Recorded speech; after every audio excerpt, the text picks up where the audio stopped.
Well, welcome back. Guess I haven't chased you away yet, so you get to listen to me some more. Lucky you. What we're going to do in this lesson is look at nutritional guidelines, which basically are government guidelines, information that the government puts together in order to inform the consumer about what they can do to enhance their food intake or nutrition intake. So we're going to be doing that and looking at those guidelines. But before we do, I wanted to read some more resume blunders, things that you would not want to put on your resume. So let me go through these. Number one, often use a laptop. Pretty exciting.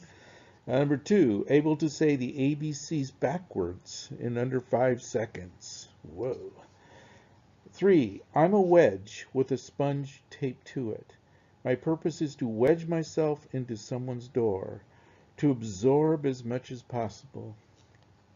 Number four, finished eighth in a class of 10. Sorry. Five, reason for leaving last job, maturity leave. Six, failed bar exam with relatively high grades. Seven, I'm a perfectionist and rarely, if ever, forget details. Yeah, there were two ifs in that statement. Eight, it is best for employers that I do not work with people. Okay, that's good. That's when you teach online classes. Um, Nine, let's meet so you can ooh and ah over my experience. 10, I have an excellent track record, although I'm not a horse. 11, you will want me to be head honcho in no time. 12, personal interests, donating blood, 14 gallons so far. 13, marital status, often, children, various. 14, I am loyal to my employer at all costs. Please feel free to respond to my resume on my office voicemail.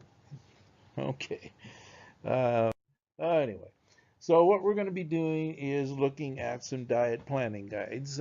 We kind of looked at these in the history lesson when we were looking at the basic seven. If you remember, that's the guides that they put together for World War II in the early 1940s. So these were kind of the first guidelines that were put together, and they have been improved over time or changed over time. It seems like every time we get a new regime, we have changes. So anyway, we're going to go through these and kind of look at the progression and look at different things that have come together to determine the newest diet planning guides. One of the main things they look at when they are looking at diet planning guides is nutrient density. And you can see by the definition, basically it's the amount of nutrients per calorie. So you can, if you know the calorie level, then you can determine specific nutrients. And we'll be using this in the food label because if you're looking at a food label, you would be able to determine nutrient density when comparing two different products that are similar, but they may be different manufacturers or something, so you can look at them and determine what their nutrient density is. But basically what you want to do and what the guidelines are trying to help individuals do is to increase their intake of high nutrient dense foods. I believe this is in your textbook where it just kind of shows a comparison of nutrient density between a soft drink and milk, and you can see the soft drink has no nutrient value but calories. So it would be considered low nutrient dense, whereas the milk would have a higher nutrient density because per calorie it would have a lot of nutrients. The other thing that looked at is energy density. And energy density is the amount of energy or calories in a food compared to the weight of food. There is some theories out there that individuals eat according to the weight of food. So, for example, somebody may feel full if they eat a pound of food. And what the energy density looks at is that depending on what you eat, like if on the left-hand side there in that picture, you can see basically potato chips and donuts, and there you could put nuts in there and things like that. They are very high calorie for the amount of weight that they contain. Whereas on the right-hand side, you can see lots of fruits and vegetables and things like that. They don't have a lot of calories per weight. So you're looking at 1,575 calories for both of them, but you can see the amount of food on the right that you could eat compared to the amount on the left. So the goal in this case would be to eat low energy density food. We'll also look at this on the food label, because as long as you know the calories of the food per serving and you know the weight of the food per serving, you can determine which product has the highest or lowest energy density. So we'll have a slide that kind of shows you that when we get to the food labels and talk about them. So those two things, nutrient density and energy density, are important in putting planning guides together. But these two things, especially nutrient density, was not looked at. You know, when they made the basic 7, they made the basic 4, and you know, the 5-finger one, where we said that you know, in those planning guides, whole wheat bread and donuts were basically in the same category. And so if you said, well, I need 4 servings from the grain group, you know, who would choose 4 pieces of whole wheat bread if you had a choice of 4 donuts? But as you can imagine, the whole wheat bread has a higher nutrient density than the donuts, as well as a lower energy density than the donuts. So in this, you know, with the newer guidelines, they try to take these things into consideration. I wanted to go over and have you look at the dietary guidelines for 2015 to 2020. As you can see, I pretty much highlighted in red what I expect you to remember for exam purposes, but it's things that we've talked about already. We just talked about nutrient density, so you can see focus on variety. We talked about that with the philosophy it works. We just talked about nutrient density, and amount basically means, you know, moderation and that kind of thing. So that looks at nutrient density.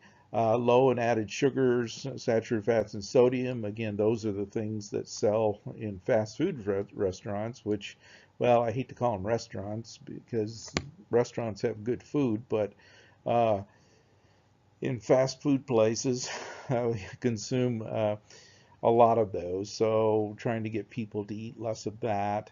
And then again, you see nutrient dense foods.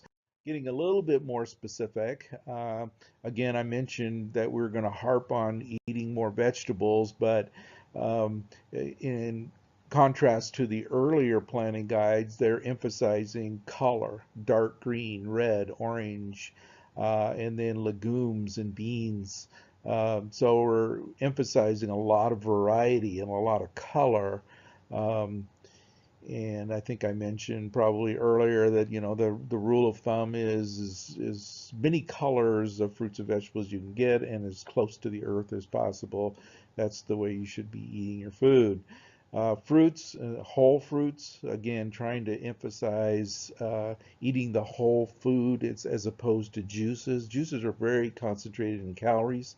It's not really recommended to serve little kids a lot of juices because you get a lot of calories. It's condensed sugar. You don't get the fiber. So eating whole grains. Uh, at least half that are whole grains. I mean, they would like to say all, but being realistic, um, you know, they are kind of trying to emphasize whole wheat and brown rice and that kind of thing. And if you drink dairy, then the low fat and a variety of proteins. Even more specific would be looking at the sugars and stuff. Consume 10% of your calories from sugars. That kind of meets the Senate guidelines we talked about before of 1977. So that goes along with that. 10% calories from saturated fats.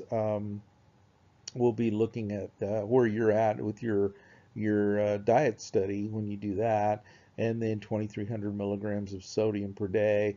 Most people in this country are probably right around 6,000, right around that range. So anyway, getting a little more specific, I do want you to know these numbers for exam purposes, but these are kind of the main emphases, anyway, if that's a word, of the newer guidelines.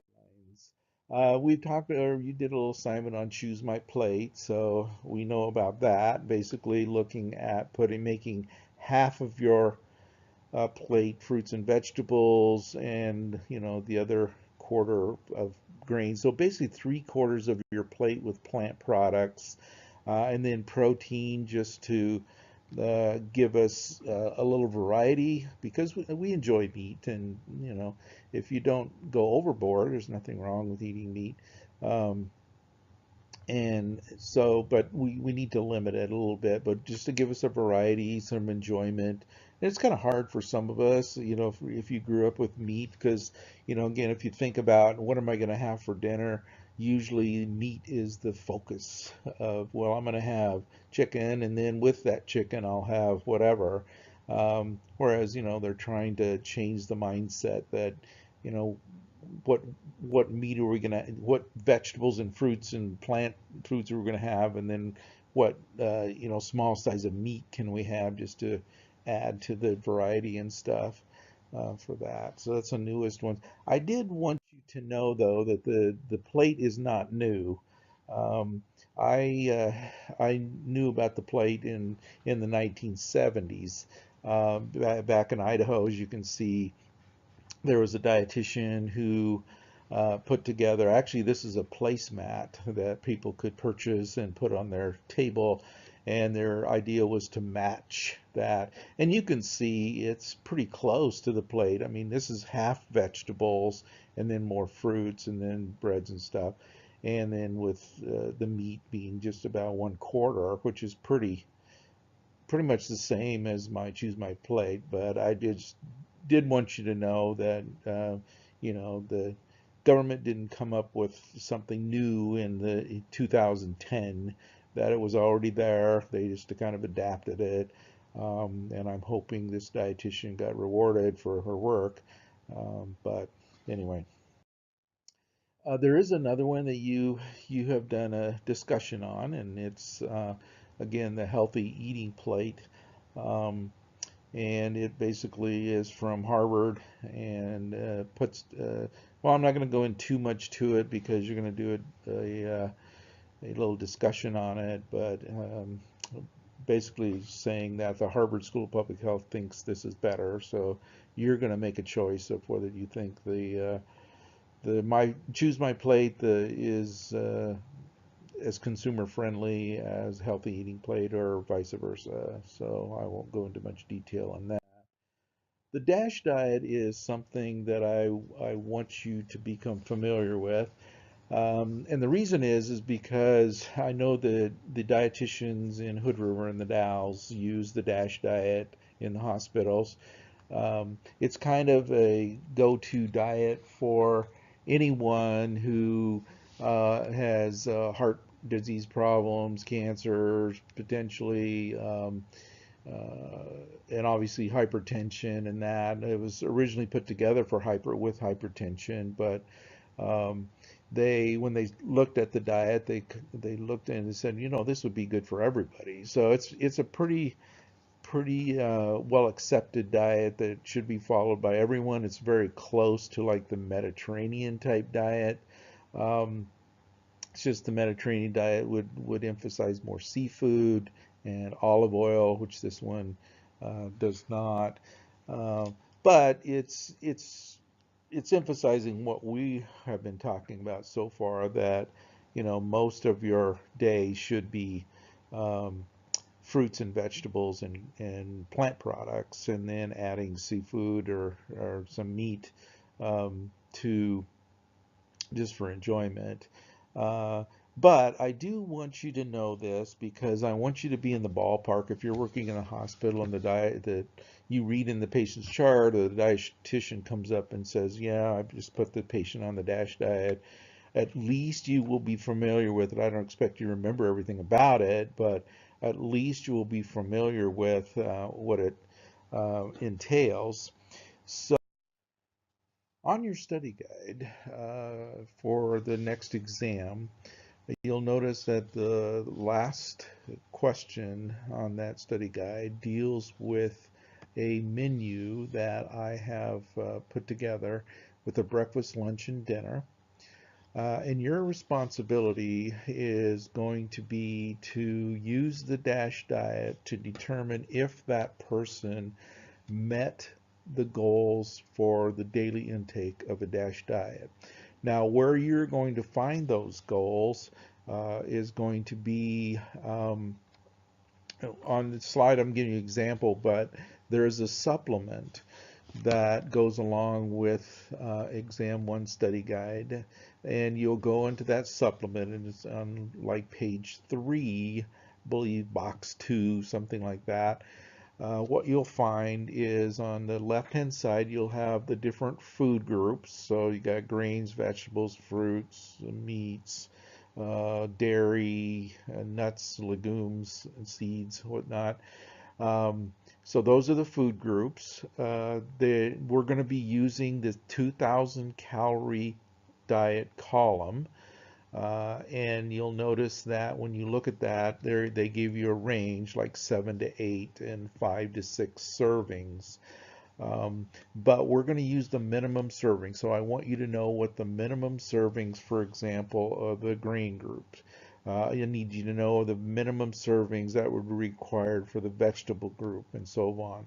Make sure though when you look at those serving sizes, like meat says 2 or less, and I believe the nuts, seeds, and legumes are going to be 4 to 5 per week.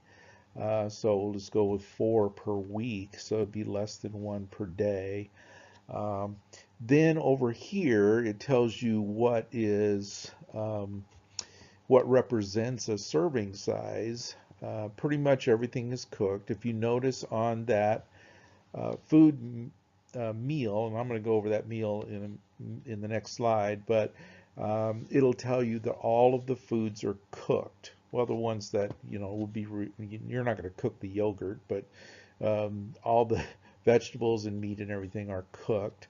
And so you'll see here where it says a half a cup of rice, but a slice of bread, half a cup of cooked vegetables. So half a cup's kind of the rule of thumb for most things. And then it tells you what's included as part of the group. So your job would be just to list the groups in order. I mean, not in order, but just list the groups on a piece of paper. Write down, maybe in parentheses or something, the serving, minimum servings, and then go through the day, the meal, and determine how many servings did that individual get for each group.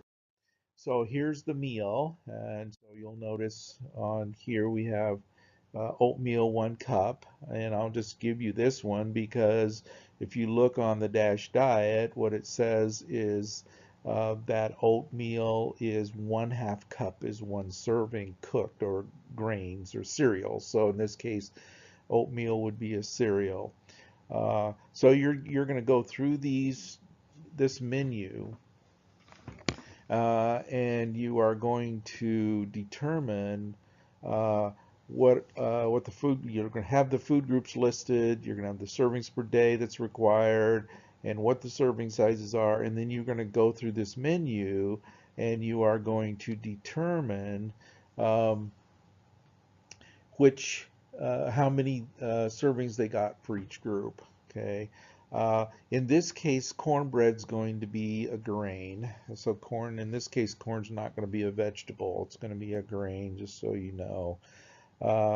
So go through and be careful and just list the servings, and then on the exam, you will have a multiple choice question that will basically say, okay, how many servings did this person get from the grain group, from the vegetable group, from the fruit group, from the meat group, so forth. And then there will be a question that will basically say, are there any of the following groups that the person did not meet the minimum servings of? Okay, so that's basically what you're going to be doing for that. So if you have any questions, let me know. Just a little thing here. Here's the classic food pyramid. Some of you learned about that in the 90s and before my plate came. Uh, but if you cut off the top of that, uh, the bottom, you get the weight loss trapezoid. Okay, so if you wanted to lose weight. Um, and then if you combine the top and the bottom, you get the happiness paper hat. Isn't that exciting? Well, okay. Now, from the surveys that we have talked about, there are some recommendations that the government has put together for nutrient needs of individuals. Um, if you remember, the first one we looked at and it came about was in World War II, back the early 40s, with the RDAs.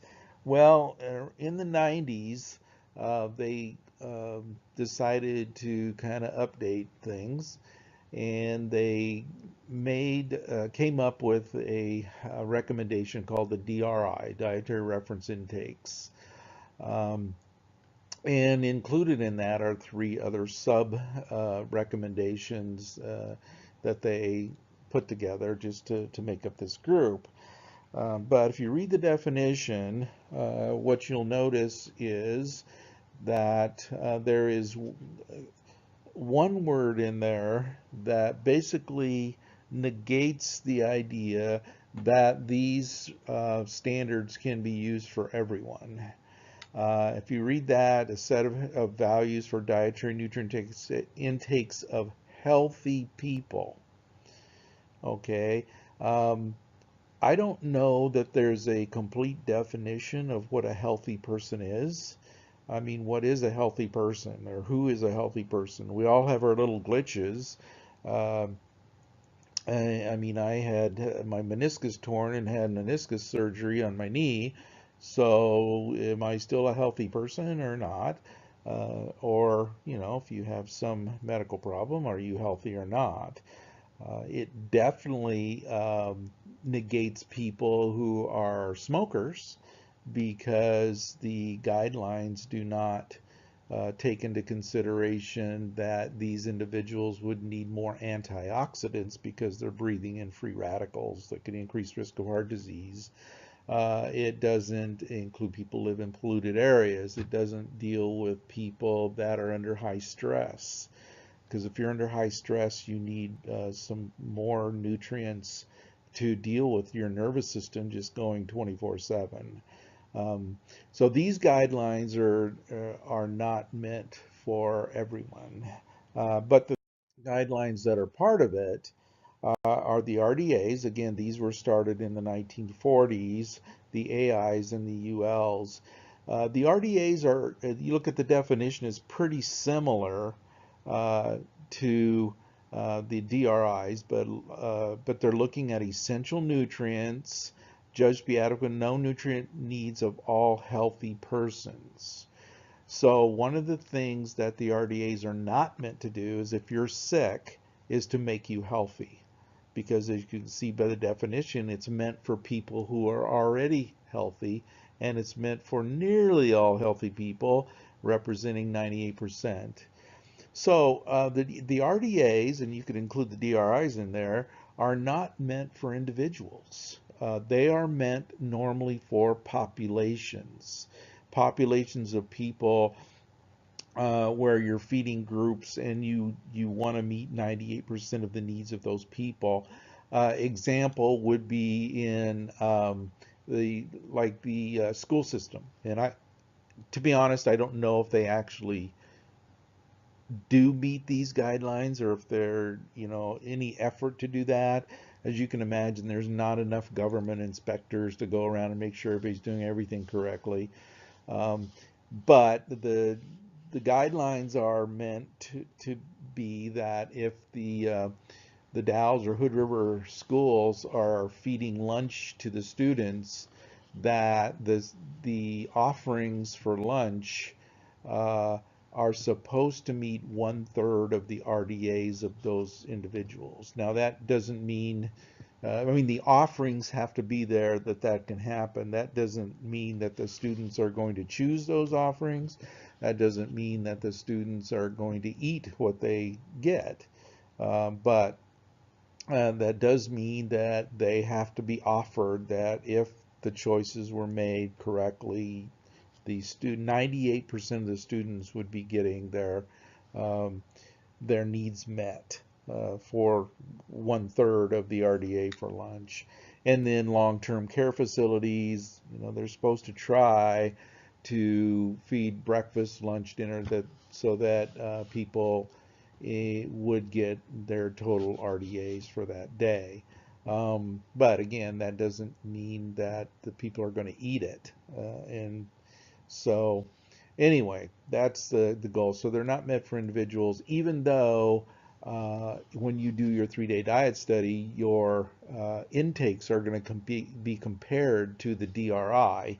So if you look at your all daily report, you'll see the DRI column, which was set up based on your profile, who you said you were, that kind of a thing. The adequate intakes are for nutrients that there's just not enough evidence and enough data to move them up to an RDA. So I don't know if you guys any of you are baseball people, but AIs would be nutrients that are in the minor leagues. They may be AAA, they may be AA, something like that, but they're not in the major league level yet. The last one that I know of that was bumped up was selenium back in the 90s, when they were pretty confident that their data showed it was a important antioxidant, and they could actually put a number to it, because the RDAs again are separated by male, female, pregnant, lactating, and then within each group you have age differences, that they would put specific numbers, like you need this much vitamin C to be you, you need this much vitamin A to be you, kind of a thing. So selenium, back then was, they decided there was enough evidence to give an actual number that if you were in a group, you needed this much. But AIs would be like, say, molybdenum, and molybdenum, nobody really knows. They know it's important. It's a minor mineral, but nobody knows how much that anybody needs, right? And I doubt if there's lots of research going on with molybdenum, maybe, but someday, there may be enough evidence to bump another one up. But anyway, the ULs, or tolerable upper intakes, is basically when someone is megadosing on an essential nutrient and getting too much. We talked about toxicity levels of fat soluble vitamins and stuff. So if you're getting usually it's right around 10 times the RDA number is where the ULs are.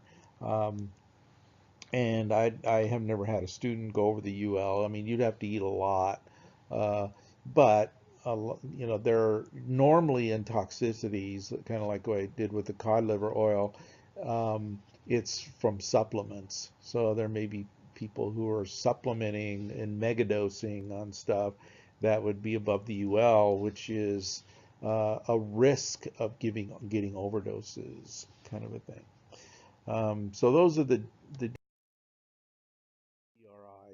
I just wanted to show you these, because show you how they got the RDAs from, and the RDAs change periodically with new data. But the EAR is basically the average intake. What is the average of what people are taking in, or what they need? And so on the left, you have people who don't need as much of a specific nutrient, and on the right you have people who need more of that specific nutrient. We're all different. We all have different metabolic rates and everything. So, and absorption rates. So, you know, even though we maybe eat the same food, we don't absorb it the same, we don't digest it the same, we don't metabolize it the same. Um, what they looked at is they said, well, if we put the RDA at the mean, at the average, then we're only meeting the needs of 50% of a population. Remember, the RDAs are for populations, not individuals. So what we need to do is, and what they decided to do is, if you've had any statistics, move the mean up three standard deviations from the mean, which basically means you meet 97.5% of a population statistically. But there's always going to be individuals that need a lot more. But you can't just bring the RDU way up here, because if you bring it way up in here, these people down in here would be megadosing. So they kind of just made a management decision, I guess, and said, we're going to call her good at 3 standard deviations from the mean. And so we meet, you know, upwards of 98% of the population for that. So that's how they determine the RDAs. And again, they change every so often. And then this just gives an indication, again, the EAR is the average. The RDA is 3 standard deviations from the mean. So if you have less than, down here, as you get less and less of the RDA, you get a risk of inadequacy.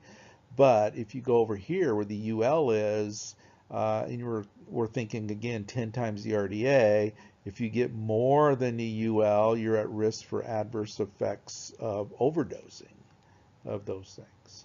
Okay. So anyway, those are the recommendations, and so we'll be using those in your diet study, and we'll be talking about them as we go along. So we'll talk to you next time.